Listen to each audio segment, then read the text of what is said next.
C'est dans le fauteuil, c'est mon cas là, il y a le fauteuil. C'est vrai, les comprends trop les jeunes. Chut, toi tu plaisantes, tu viens d'avoir 18 ans, tu veux parler d'affaires de politique aussi. Il te dit, toi aussi tu es candidat à soutenir. Mon pote, affaire de politique là, pardon, faut laisser. Champion, tu as 18 ans ou plus, ta voix compte en Côte d'Ivoire. Toi aussi tu peux voter. Du 10 au 24 juin, la CEI procède à la révision de la liste électorale en prévision des prochaines élections en Côte d'Ivoire. Tu es ivoirien? Rends-toi dans le centre d'enrôlement de ton quartier pour t'inscrire sur la liste électorale. Enrôle-toi, ton candidat aura besoin de ta voix aux élections. Merci de respecter les mesures barrières. Avec l'appui du PNUD. La CEI en toute transparence. Lui au moins ça, il pense à nous les femmes. Donc je vais le soutenir jusqu'à... Mon mari hésite encore, mais moi je suis dedans. Tu vas le soutenir en tant que madame Wa ou bien en tant que mademoiselle? Aïe, elle est mariée maintenant, mais c'est son candidat. Donc, madame a chargé d'état civil et de camp. Voilà ça. Oui, mais... Ma sœur, ton nom à l'état civil a changé. Pense à le changer pour voter. Du 10 au 24 juin, la CEI procède à la révision de la liste électorale en prévision des prochaines élections en Côte d'Ivoire. Rends-toi dans ton centre d'enrôlement pour mettre à jour tes informations. Tu peux aussi le faire en ligne via le site www.cei.ci et fais aussi entendre ta voix aux élections. Merci de respecter les mesures barrières. Avec l'appui du PNUD. La CEI en toute transparence.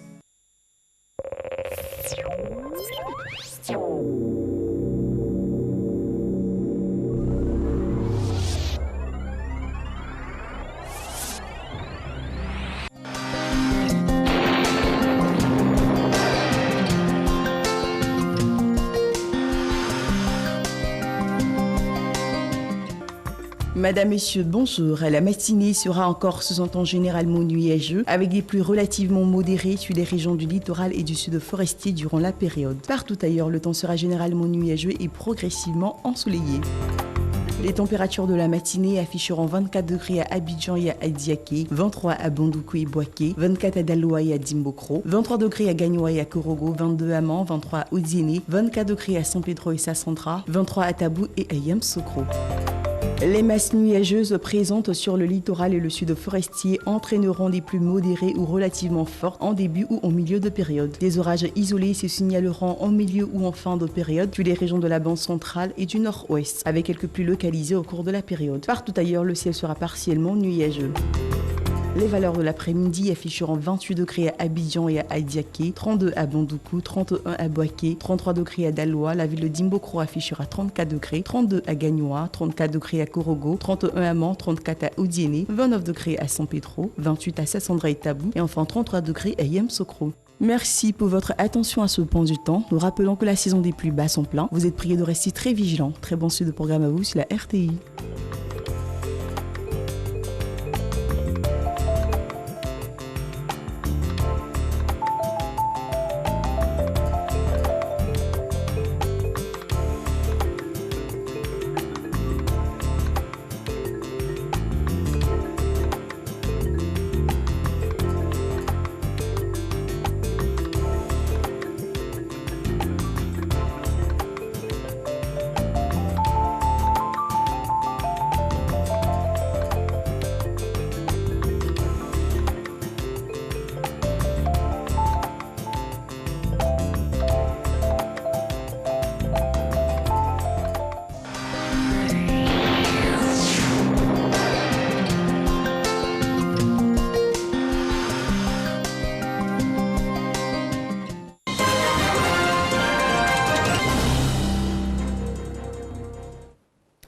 Madame, Monsieur, bonjour. Voici l'essentiel de l'actualité, à commencer par la prorogation de l'opération de recensement électoral jusqu'au 30 juin prochain. Selon la Commission électorale indépendante CEI, elle vise à donner l'opportunité à un grand nombre de requérants potentiels de s'inscrire sur la liste électorale. Sidonie Davila. Au regard des statistiques partielles en notre possession, les tendances sont encourageantes. Afin de faire droit à cette requête légitime des acteurs du processus électoral, la commission centrale de notre institution a proposé ce jour au gouvernement la prorogation de l'opération de recensement électoral. Notre intérêt et notre souhait est de conforter l'inclusivité autour du processus.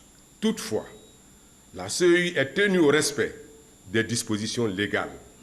Elle ne peut donc pas proroger indéfiniment le recensement électoral car elle est contrainte d'organiser le scrutin présidentiel le 31 octobre 2020, conformément à la Constitution, et de publier la liste électorale provisoire 3 mois avant le scrutin, soit le 1er août 2020 au plus tard, comme le prescrit le Code électoral. C'est pourquoi nous proposons la prorogation du recensement électoral jusqu'au 30 juin 2020.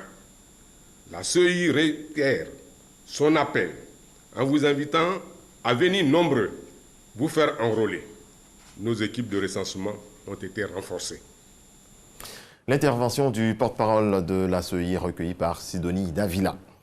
La première dame de Côte d'Ivoire, Dominique Ouattara, soutient les victimes de l'éboulement de terrain à Anyama. Hier, par le truchement de sa directrice de cabinet, elle a offert aux familles victimes de ce drame des dons en nature et en espèces d'une valeur de 32 millions de francs CFA. Le point de Mama Traoré. C'est avec compassion que la première dame Dominique Ouattara a réagi au drame survenu jeudi dernier dans la commune d'Anyama. Ce drame me peine beaucoup. Je voudrais adresser mes sincères condoléances aux familles des disparus et leur témoigner toute ma solidarité. Une solidarité qui n'a pas tardé à se matérialiser. Ce mardi, la première dame Dominique Ouattara a mandaté une délégation pour venir assister en vivre et en non-vivre les populations sinistrées. Les dons remis par Patricia Sylvie Yao sont composés de 300 sacs de riz, 250 bidons d'huile, 200 matelas et 1000 nattes, le tout d'une valeur de 25 millions de francs CFA, en plus de 7 millions de francs CFA en numéraire pour les familles des 17 personnes disparues et des blessés. Votre présence, Maman Dominique, nous soulage davantage. Nous n'avons que ce petit mot, merci, pour vous exprimer nos gratitudes. Nous ne sommes pas surpris par la présence aujourd'hui des représentants de son Excellence, Mme Dominique Ouattara, première dame de Côte d'Ivoire. Au nom de toute la population d'Anyama, nous disons donc un grand merci à Madame la Première Dame. Ajouter à ce soutien humanitaire des mots de réconfort à l'endroit des victimes. Elle nous charge surtout de vous dire Yako, comme on le dit chez nous en Côte d'Ivoire, de vous dire Yako pour cette grande perte. Je voudrais également lancer un appel au nom de Madame la Première Dame à nos frères et sœurs qui malheureusement continuent d'occuper des zones à risque, qui vivent encore dans des zones dangereuses pour la vie de leurs familles, de leurs enfants. Madame la Première Dame vous demande, chers parents, de quitter ces zones afin que la Côte d'Ivoire ne déplore plus de tragédies comme celle-là en temps de pluie. Les émissaires de la Première Dame sont également allés visiter les dortoirs offerts par l'Église catholique d'Anyama aux familles sinistrées par l'éboulement de terrain survenu au quartier d'Eriaraï. Parlons du coronavirus en Côte d'Ivoire. Le pays est proche d'atteindre la barre des 8000 cas confirmés, 227 nouveaux cas enregistrés hier, 54 guéris et 2 nouveaux décès. Suivant. Point de la situation de la COVID-19 au 23 juin 2020. Le ministère de la Santé et de l'Hygiène publique a enregistré ce jour, mardi 23 juin 2020, 227 nouveaux cas de COVID-19 sur 1303 échantillons prélevés, soit 17,4% de cas positifs. 54 guéris et 2 décès. Nous déplorons 2 décès dans un établissement sanitaire privé.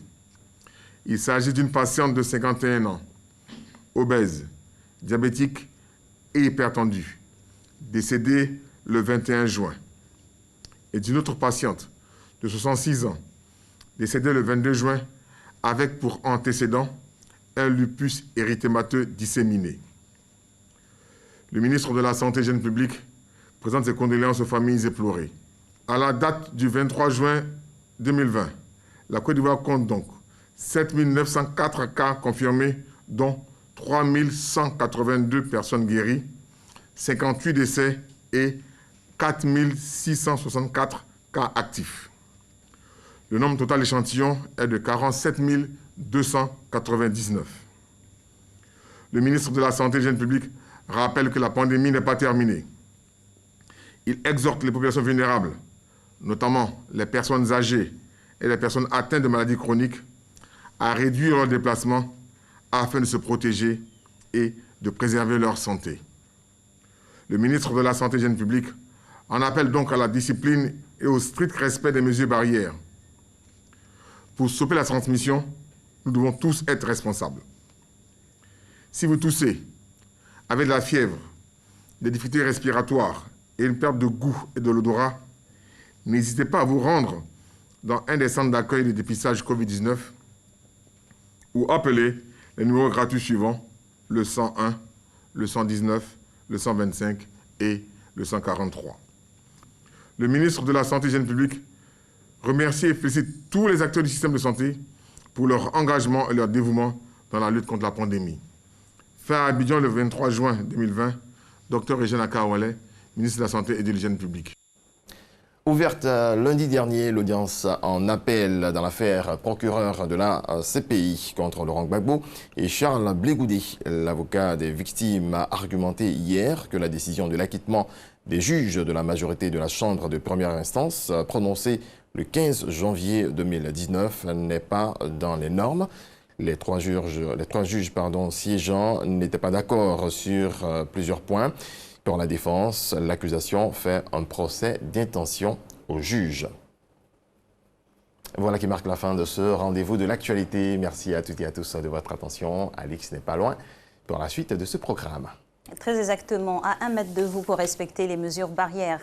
Et vous souhaitez la bienvenue, chers téléspectateurs, à ce programme qui signe son 3e numéro en cette toute dernière semaine de la saison. Nous sommes d'autant plus heureux d'être en votre compagnie qu'aujourd'hui encore, nous allons essayer de vous apporter le nécessaire pour bien démarrer votre journée. Nous en sommes au mercredi 24 juin 2020 et comme chaque 24 juin de chaque année, il y a eu des événements qui ont marqué cette date précise. On va démarrer avec ces informations-là, notamment ce 24 juin 1348, ça date.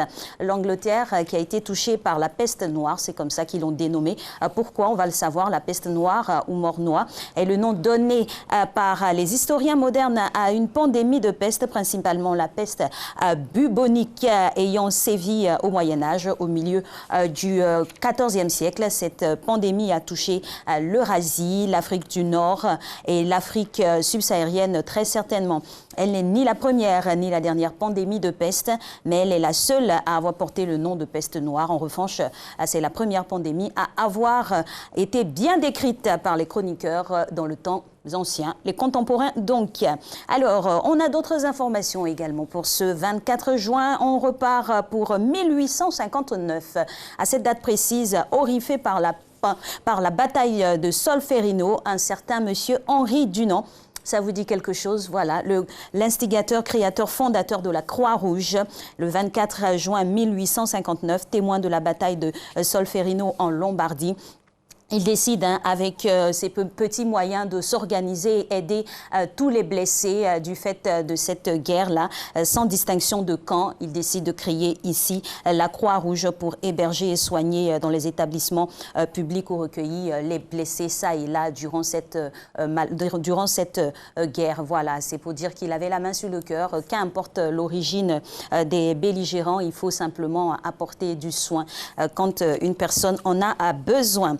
Alors, on passe maintenant pour un autre événement qui s'est déroulé, ou du moins, en tout cas, l'existence d'une icône de la peinture. C'est la première exposition du peintre espagnol Pablo Picasso, génie visionnaire, artiste très prolifique, témoin de son siècle, provocateur aussi, avec cet art dont il est le père, le cubisme qu'il a initié.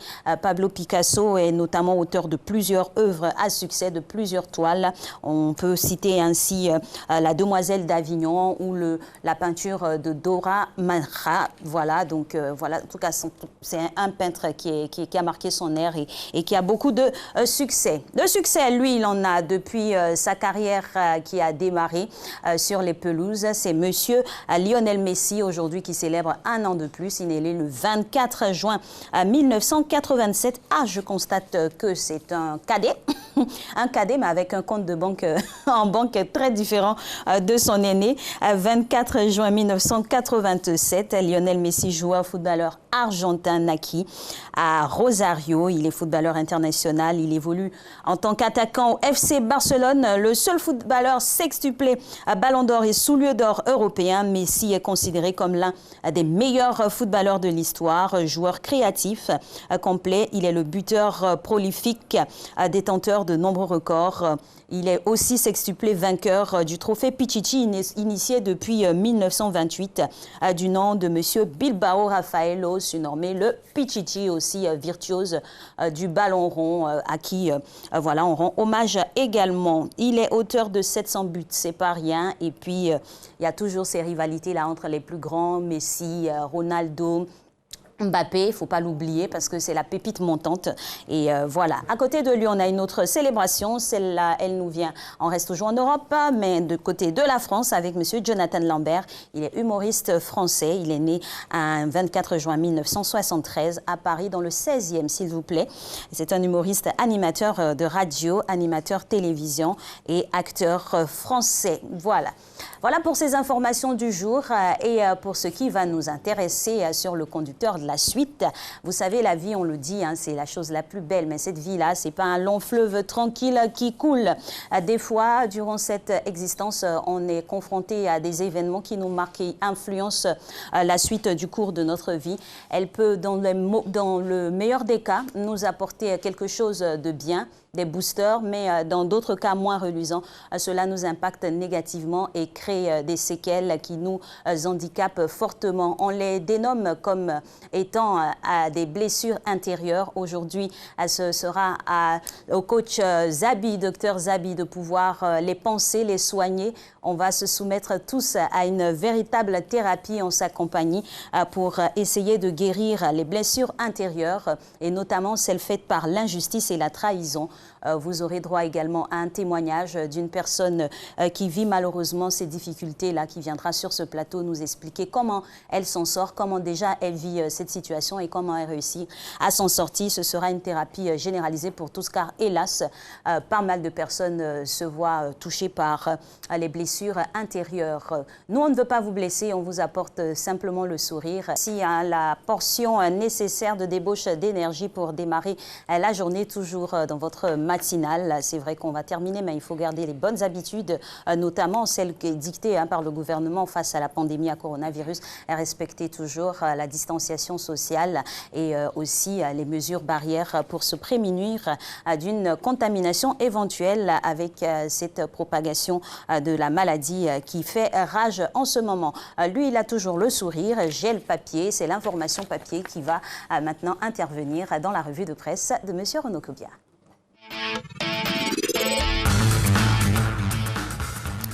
Bonjour Renaud. Bonjour Alix. Que disent nos journaux? On démarre dans la ville de Grand-Bassam déjà, qui était en ébullition hier. Pourquoi? Oui, bonjour à tous. Des commiants et des populations ont fait une descente musclée sur le palais de justice et la préfecture de la cité historique, exécutant des danses guerrières et des cérémonies rituelles. Et selon Soir Info, ces populations ont voulu par ce mouvement exprimer leur colère aux autorités de la ville qui soutiendraient l'ancien roi des Bras qui a été destitué. D'accord, une histoire interne. Alors, les fortes pluies qui s'abattent actuellement sur le pays continuent de causer des désagréments aux populations. Tout à fait. Et hier, les populations de Gonzagueville, Jean-Folie et Belleville en ont fait les frais. La forte pluie qui est tombée toute la matinée a inondé ces trois cités de la commune de Port-Bouët. Et selon l'Inter, les maisons de ces quartiers populaires étaient remplies d'eau et il était impossible d'y circuler. Toujours selon le confrère, chaque année, les riverains de ces cités font face à ce genre de situation lors de la grande saison des pluies. Malheureusement. Alors, on en vient à l'échéance qui pointe son nez, à savoir les élections. Et la révision de la liste électorale, la CEI accorde une rallonge aux retardataires. L'opération de révision de la liste électorale est prorogée jusqu'au 30 juin 2020. C'est l'annonce faite hier par le porte-parole de la commission électorale indépendante. Selon M. Ebrotier, qui est cité par Fraternité Matin, cette solution vise à donner l'opportunité à un grand nombre de requérants potentiels de s'inscrire sur la liste électorale. Lancée le 10 juin 2020 sur toute l'étendue du territoire national et le 13 juin pour les Ivoiriens vivant hors de la Côte d'Ivoire, cette opération devait initialement prendre fin aujourd'hui. Donc, il y a encore du temps pour le faire. Il faut y aller. Alors, suite à la publication d'articles diffamatoires à son encontre, le ministre de la Défense porte plainte contre les auteurs et les relais. Les avocats du ministre d'État Ahmed Bakayoko ont porté plainte hier contre les journalistes Dan Bowens et Ibekwe Nicolas, auteurs des articles l'accusant d'être mêlé à un trafic de drogue en Côte d'Ivoire, contre la société Vice Media, leur employeur, et aussi contre d'autres personnes qui ont relayé ces informations. Cette plainte qui a été déposée auprès du procureur de la République d'Abidjan, selon l'intelligent d'Abidjan, l'a été pour diffamation, atteinte à l'ordre public et injure commise par le biais d'un système d'information. Affaire à suivre. Présidentielle 2020, le Premier ministre met toutes les chances de son côté. Amadou Gon Coulibaly développe une autre stratégie pour la victoire. C'est ce que lance à sa une l'Inter. Et cette stratégie, selon le confrère, consiste pour les hommes du Premier ministre à occuper régulièrement le terrain à 4 mois de l'élection présidentielle. En agissant ainsi, les lieutenants d'Amadou Gon Coulibaly, à en croire l'Inter, maintiennent allumée la flamme du candidat du RHDP auprès des populations en attendant son retour au pays.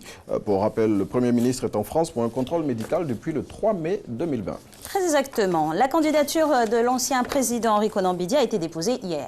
C'est ce que barre à sa une le nouveau réveil. Après avoir été sollicité par les instances du Parti démocratique de Côte d'Ivoire pour représenter le parti à la prochaine élection présidentielle, le président du PDCI a fait déposer son dossier de candidature hier par son directeur de cabinet. Selon le confrère, la direction du parti s'est réjouie de cet acte par lequel HKB donne une suite favorable aux sollicitations de ses militants. Un mot de religion dans cette revue de presse, le Hajj 2020. Seules les personnes résidentes en Arabie Saoudite pourront être autorisées à faire ce pèlerinage. C'est l'annonce faite hier par les autorités du royaume saoudien. Le Hajj 2020 prévu pour ce mois de juillet ne concernera que les pèlerins nationaux ou les étrangers résidant sur le territoire du royaume.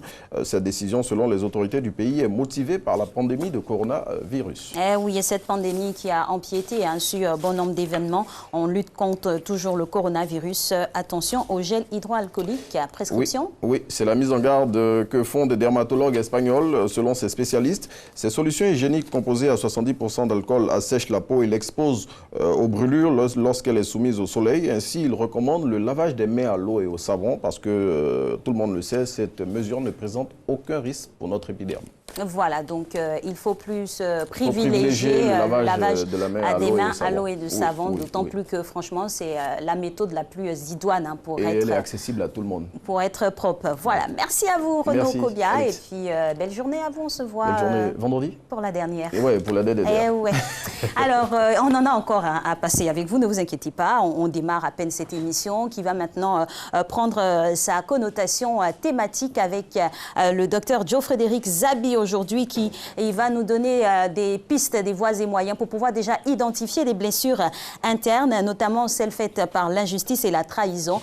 Et avec lui, on va parcourir ainsi plusieurs méthodes pour pouvoir s'en sortir tout simplement. On le reçoit juste après ce que nous envoie ici l'homme au bon esprit, Jacques Brou.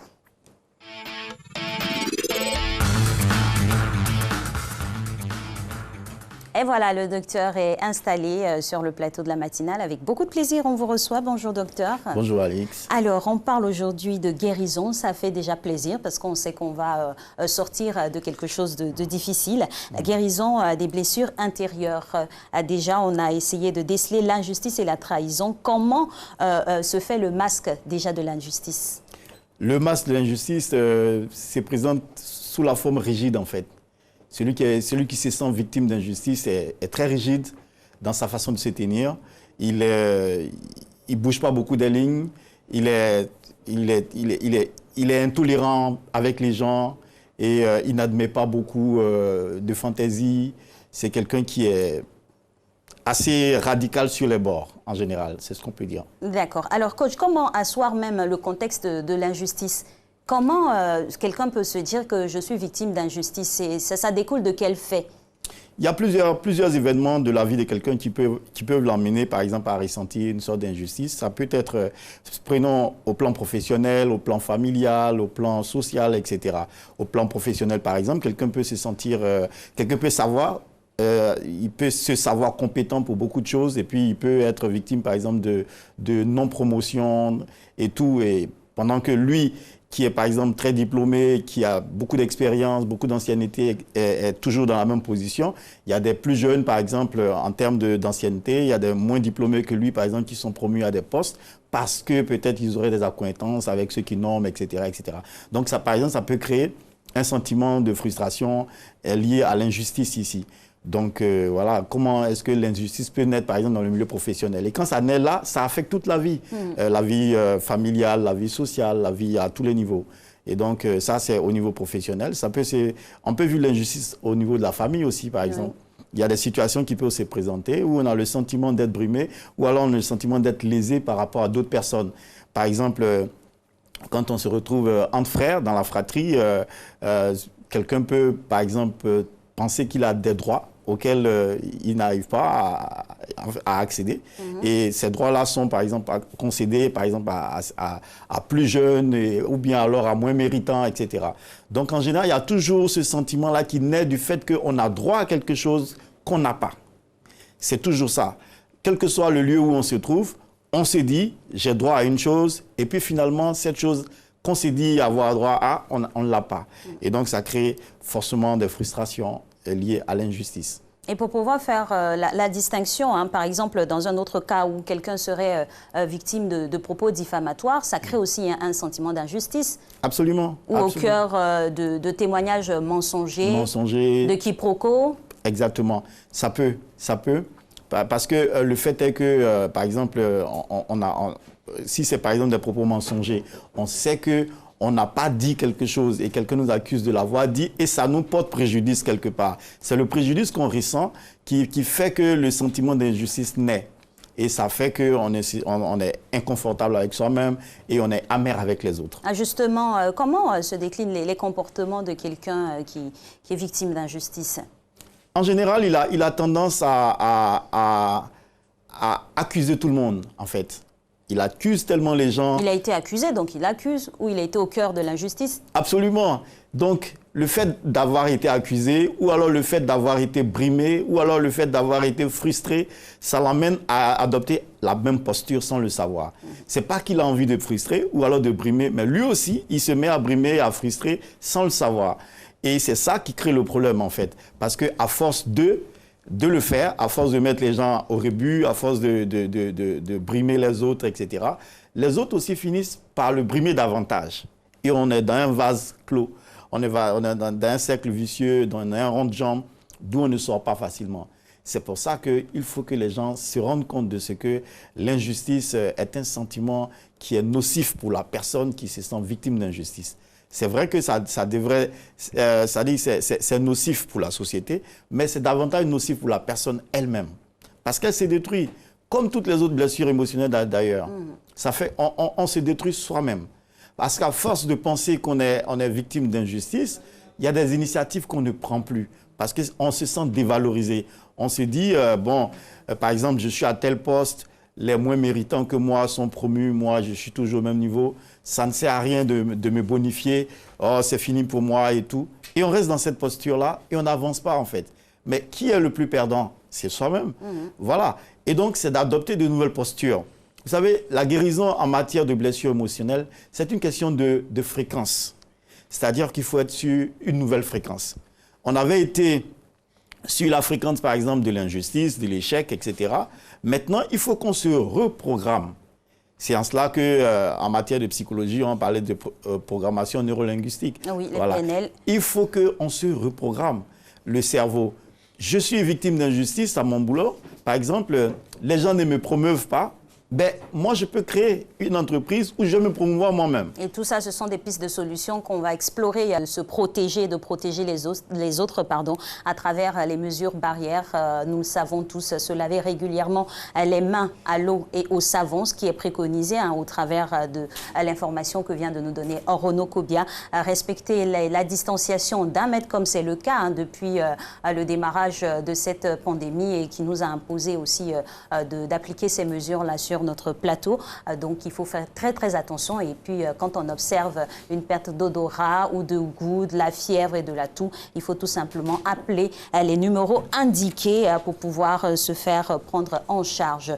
C'est notamment le 143 et puis il y a plein d'autres numéros qui sont en diffusion continue sur nos supports télé et radio. Alors, nous, on continue notre marche vers la guérison des blessures internes avec le docteur Dio-Frédéric Zabi et un autre invité nous a rejoint, monsieur Oro-Éric Zegou. Bonjour, monsieur. Bonjour, madame. Alors, vous êtes sur ce plateau ce matin pour témoigner de ce que les blessures intérieures causent effectivement des problèmes. Vous, dans votre cas, quelle a été la difficulté? C'est quelle blessure que vous avez ressentie? Déjà, la première difficulté que j'ai ressentie a été l'abandon, oui, le rejet. Ce sont des choses qui m'ont beaucoup affecté. Voilà. Donc, je le dis ouvertement, il m'a fallu prendre contact avec l'émission Matin Bonheur sur les interventions de Dr Zabi. Et les effets ont eu des répercussions très, très relatives à ma bonne santé aujourd'hui. D'accord. Il y a un fait très important, docteur, dans son récit, c'est la conscience. Il y a une prise de conscience. Il faudrait prendre conscience d'abord qu'on est victime ou on est sujet à une blessure intérieure. En général, les gens vivent des blessures. Ils savent qu'ils sont blessés, mais c'est une idée qui est diffuse dans leur esprit, c'est pas clair. Jusqu'à ce qu'un jour, quelqu'un mette le doigt sur le problème.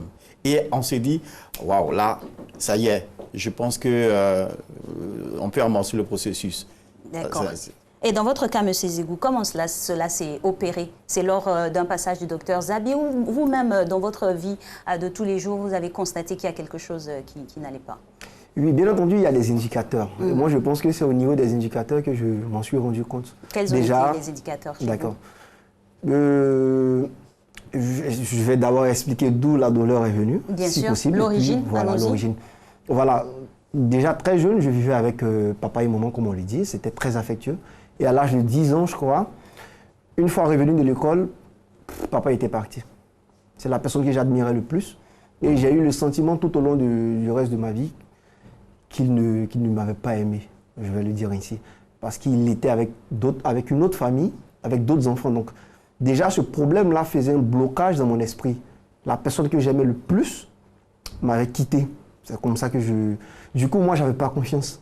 Peu importe le type de relation, que ce soit au travail, que ce soit dans... Voilà, si vous voyez ce que je veux dire. Bien sûr, voilà. dans la vie amoureuse, affective amoureuse, c'était hyper compliqué jusqu'à ce que quelqu'un me dise ouvertement et tu crois que ne pas faire confiance en toute chose t'aidera à être une meilleure personne.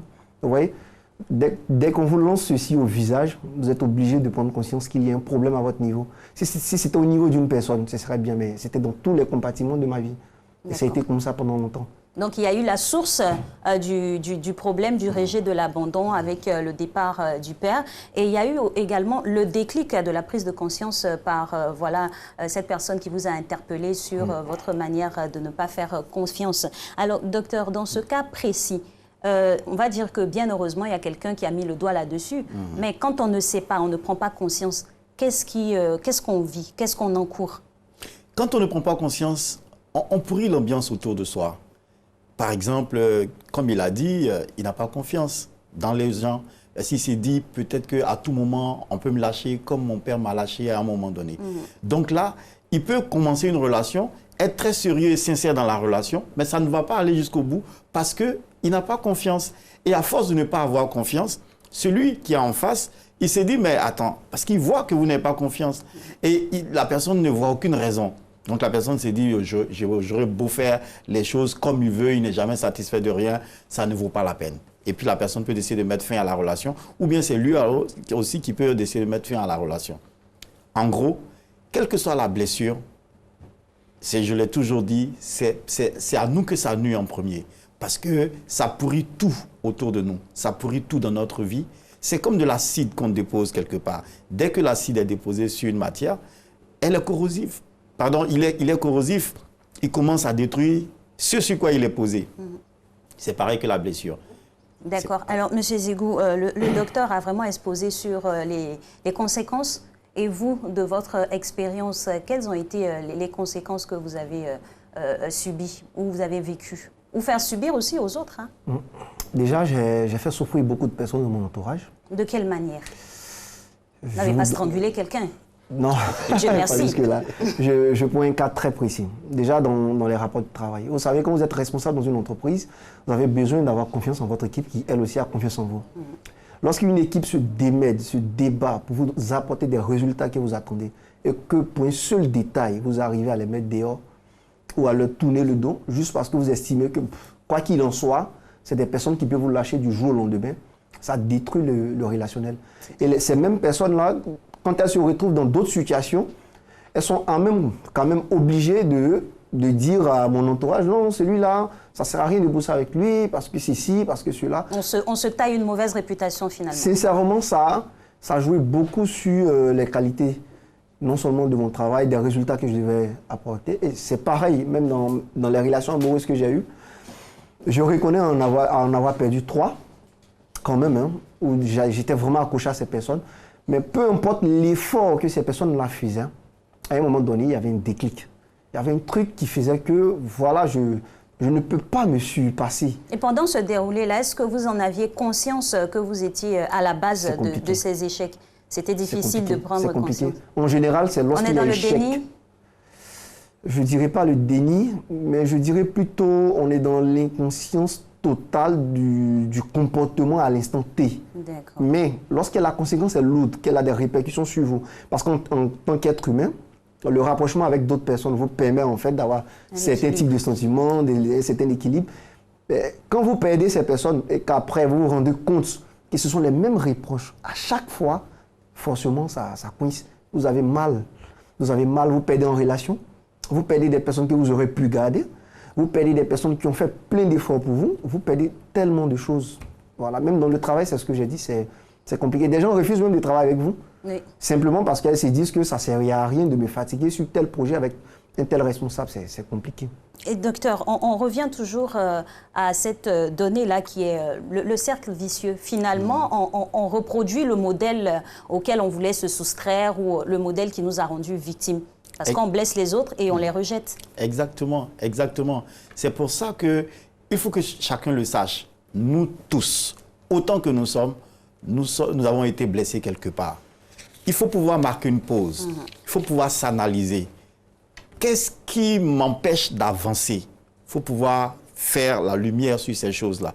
Donc, quand vous faites la lumière sur ces choses, vous savez que mon histoire n'a pas été une histoire ordinaire. L'histoire de tout le monde, vous le savez. Vous devez vous arrêter sur ça. Pas pour que vous vous ressassiez cela, mais vous arrêtez pour justement faire un dépistage sérieux.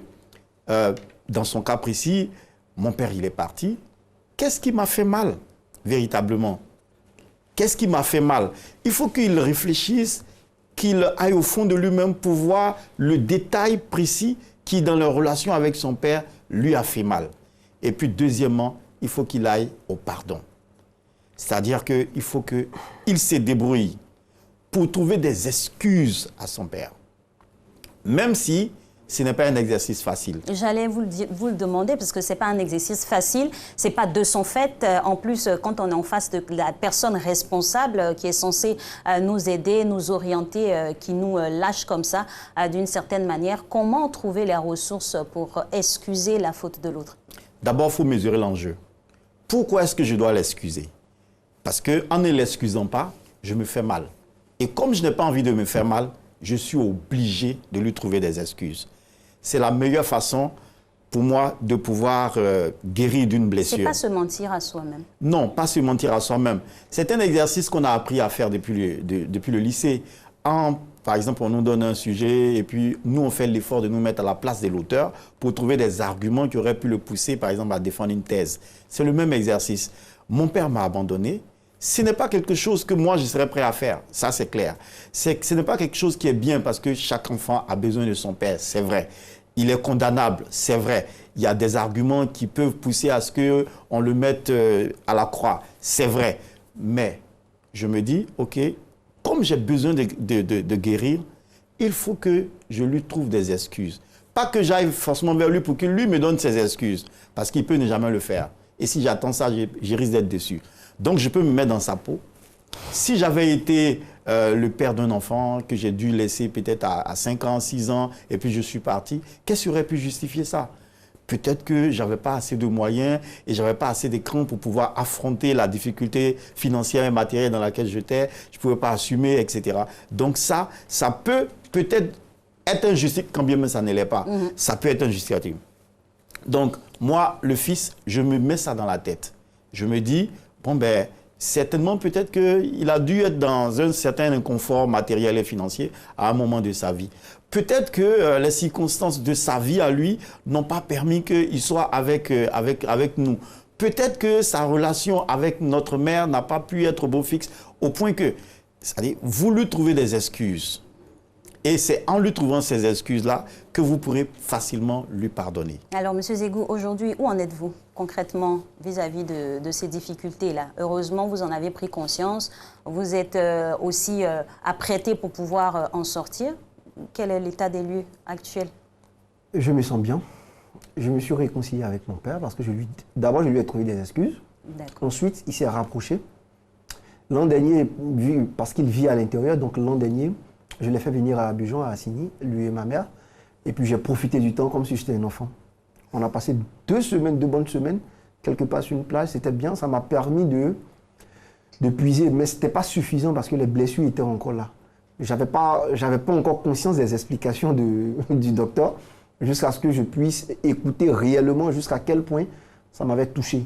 Donc aujourd'hui, je pense que j'ai des mesures en main, j'ai des solutions en main. Je me sens beaucoup mieux. Contrairement à avant, j'apprends à faire confiance. Je vous le dis, je vous fais confiance sur le plateau. Nous aussi, on vous fait confiance pour tout ce que vous nous dites, là, d'autant plus que ça va aider plus d'un. Voilà, j'apprends à faire confiance et c'est nettement mieux. Toutes mes relations actuellement se portent mieux. J'ai une équipe de travail qui est formidable, qui me fait confiance, à qui je fais confiance. J'ai des parents à qui que j'appelle régulièrement, c'est-à-dire matin et soir. En fait, j'ai mis derrière moi toutes les choses qui ont bien pu arriver dans le passé. Donc voilà, finalement, on outrepasse la rancœur. Vous avez pardonné totalement à votre père?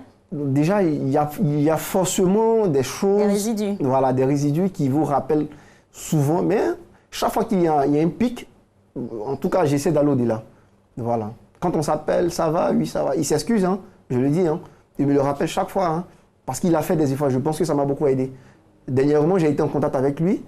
Et il m'a dit non, c'est la fête des pères, j'aurais bien voulu être là pour que tu puisses m'offrir un cadeau, mais si tu étais papa, il dit plein de trucs qui créent de l'émotion et moi, ça me permet d'oublier beaucoup de choses. Voilà, je pense que je suis à une étape où je me sens bien. Alors, voilà. Docteur, la reconnaissance de la faute de l'autre est très importante. Ça facilite les choses. Mais il ne faut pas s'attendre toujours à ce que l'autre reconnaisse sa faute. Sinon, on peut rester encore insatisfait. Insatisfait. Il ne faut pas attendre ces choses-là de l'autre. Si ça vient, gloire à Dieu. Mais si ça ne vient pas, on fait avec. L'idéal, c'est de se faire un mental qui est tel que moi, je n'attends pas ça de lui. Je n'attends pas qu'il reconnaisse forcément sa faute. Je n'attends pas ça, pour ne pas être déçu une deuxième fois. Donc, comme je n'attends pas ça, moi, je lui trouve des excuses. Je me trouve à l'intérieur de moi-même des leviers sur lesquels je peux m'appuyer pour pouvoir aller vers lui. Parce que c'est lui le problème, en fait. Oui. Les différentes relations professionnelles, amoureuses, sociales, etc., ça, c'est des choses subsidiaires. En fait, la clé du problème se trouve là. Non, et donc, il faut que moi, j'aille vers lui. Et je n'ai pas besoin ici des leviers que peut me prêter quelqu'un, qui vient de l'extérieur, il faut trouver la force en soi. Il faut que moi, je trouve des leviers en moi. Qu'est-ce que je peux poser comme acte précis à mon niveau pour aller vers mon père? Mon père, par exemple, que je ne voyais pas, que je n'appelais pas du tout, je peux me dire, OK, pour me montrer que je suis en train d'aller vers lui, désormais, je vais l'appeler 1 fois par jour. C'est un exemple. Déjà le faire, contrairement au passé où je ne le faisais pas, c'est un gros pas. Donc, il faut qu'on se donne des petits signes comme ça, évaluables. Il faut que nos objectifs dans ces sens-là soient des objectifs qui ont le caractère SMART, c'est-à-dire des objectifs spécifiques, mesurables, accessibles, réalistes, et puis qu'on inscrit dans le temps. Donc, il faut que je me dise, bon, l'objectif général, je dois me réconcilier avec mon père. Comment je vais le faire? Il faut que je décompose ça en des objectifs spécifiques. Par exemple, l'appeler tous les jours, une fois au moins par jour. Par exemple, je m'impose d'aller lui rendre visite une fois dans le mois. Par exemple, je le fais venir chez moi une fois chaque trimestre. Par exemple, j'organise des choses, je participe désormais aux réunions de famille auxquelles je ne participais pas avant. Donc, je me donne des objectifs spécifiques comme ça. Et il faut que c'est un exemple, hein, je n'ai pas dit que ça c'est valable dans tous les cas, c'est juste un canevas. Donc, je me donne des petits signes que moi, je peux observer, je peux mesurer. Et donc, il faut que deuxièmement, quand j'ai fini de dresser ces objectifs-là, que j'aille résolument vers l'action. Donc, il faut que j'ai le courage, parce que souvent, ça peut arriver, je prends le téléphone, je compose le numéro, ça sonne et puis je raccroche. Parce que je n'ai pas la force d'aller jusqu'au bout.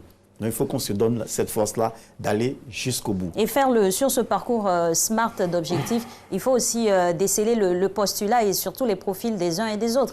Parce qu'on peut être en face d'un pervers narcissique invétéré qui ne laisse pas cours franchement au pardon et ça peut être difficile. Alors, vous, au sein de vos différentes familles et durant toute cette saison-là, qu'avez-vous pensé de tous les sujets que nous avons soumis au travers de nos différents coachs? La question vous a été soumise par Emmanuel Bonzo. Il faut dire que Matin Bonheur, c'est une émission que normalement chaque Ivoirien doit regarder. Parce qu'à travers le sujet, quand le coach parle, il voit que c'est une bonne émission. Ça nous donne quelques idées de la vie, surtout de l'actualité. Le docteur Zabi, j'entends parler de lui, et puis je le vois aussi souvent à la télé. Il y a des arguments très formidables. Voilà, pour soutenir l'émission. Je préfère que je sois de l'équipe de la saison prochaine. Concernant les coachs, moi j'ai plus apprécié le coach Zabi. Voilà, parce que j'ai bien aimé cette thématique sur la famille.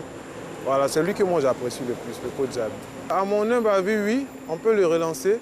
Je pense que c'est une bonne émission par rapport aux coachs. Parce que les coachs nous permettent de mieux nous entretenir, voilà, de mieux vivre. Bon, dans la vie, il faut aussi des coachs. Eux sont ces coachs-là qui nous permettent d'avoir un comportement décent. Voilà, ces coachs-là nous permettent de nous corriger en fait. Voilà. Donc l'émission Matin Bonheur est une bonne émission. Bon, je pense qu'il faut donner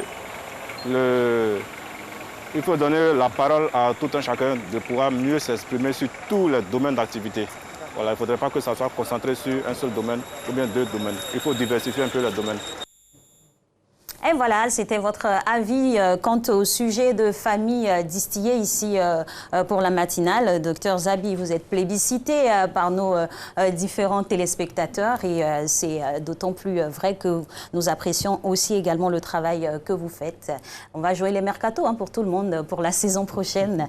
En tout cas, on sera toujours là pour vous à quelque niveau que ce soit. Alors, Monsieur Ziegou, quel serait votre mot à l'endroit de toutes ces personnes qui vivent un peu ce que vous avez vécu? Faites des efforts, allez-y à l'essentiel. Recherchez l'idéal, c'est pour votre bien. D'accord. Il faut être au cœur de sa propre vie. Hein. Et quant à vous, docteur Zabi, quels seraient voilà, les conseils de fin que vous donnerez à tous nos téléspectateurs pour ce sujet et puis en général, puisque c'est votre dernier pour la saison? L'architecte de votre vie, c'est vous-même. Personne d'autre. Alors ne laissez personne détruire votre vie. Ne laissez personne vous arracher votre sourire. Ne laissez personne vous descendre dans la poubelle. Vous avez le pouvoir en vous. Il suffit d'y croire et de poser l'acte qui vous pousse au sommet. Le sommet, c'est pour vous. Le sommet, vous pouvez l'atteindre. Exactement. Et c'est sur ces bonnes notes-là que nous vous passons maintenant une compile de tous les passages de nos différents coachs et consultants en thématique famille.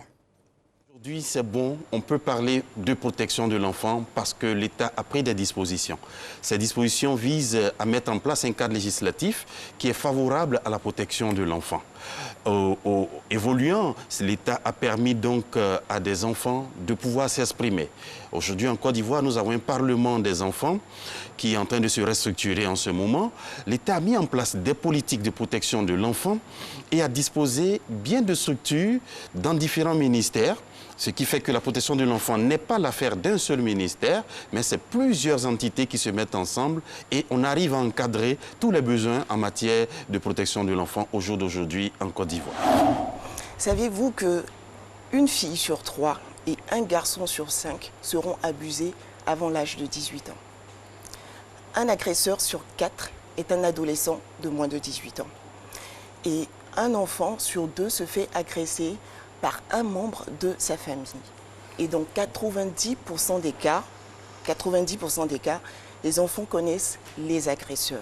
Donc vous voyez que c'est un fléau qui sévit en silence et qui cause beaucoup de dommages. Et comme les statistiques le révèlent, la plupart des personnes qui abusent des enfants, ce n'est pas forcément des tortionnaires ou des sadiques, c'est des personnes de confiance. L'amour, son but, c'est de rendre l'autre heureux. Bien entendu, l'autre a appris à être heureux seul. Avant de s'engager dans une relation d'amour, ça c'est l'erreur que les gens commettent, il faut apprendre à être heureux tout seul, à créer les conditions de son bonheur seul. De sorte que quand je rentre dans l'amour, dans un contexte d'amour, je sais que j'ai les moyens de me rendre heureux, donc je ne crée pas de lien de dépendance avec l'autre. Et donc quand je suis avec lui, tout mon but c'est de pouvoir créer les conditions également de son bonheur. Et si tous les deux nous avons compris cela, lui, il fera des efforts pour me faire plaisir et moi également. Donc, si on est en train de faire ces efforts-là pour se faire plaisir de façon continuelle, il n'y a pas de raison qu'on ait des pleurs. Ça peut arriver, mais si on est bien préparé à ces choses-là, on devrait pouvoir surmonter cela. L'indiscipline est notre plus grand ennemi. L'incivisme est notre plus grand ennemi. Il y a des personnes aux ressources, il y a des personnes susceptibles de nous donner de bonnes informations. Et le fait de se lever le matin, de chasser les informations, de ne pas faire la différence entre ces informations et malheureusement d'être en train de les partager partout. Dès qu'on a une information, malheureusement, il faut savoir que ces infox-là, donc ces informations fausses-là, sont justement beaucoup plus virales que le Covid-19. Voilà, remerciements réitérés à tous ces coachs consultants qui se sont succédés sur le plateau de la matinale tous les mercredis pour vous apporter de leur savoir et vous solutionner vos différentes difficultés. En définitive, il faudrait savoir que nous sommes les seuls artisans de notre bonheur et de notre réussite. Ne laissons donc personne être une entrave à notre avancée. Je vous souhaite de passer une agréable journée. On se revoit vendredi en compagnie de mon amoureux du matin pour terminer en beauté cette saison.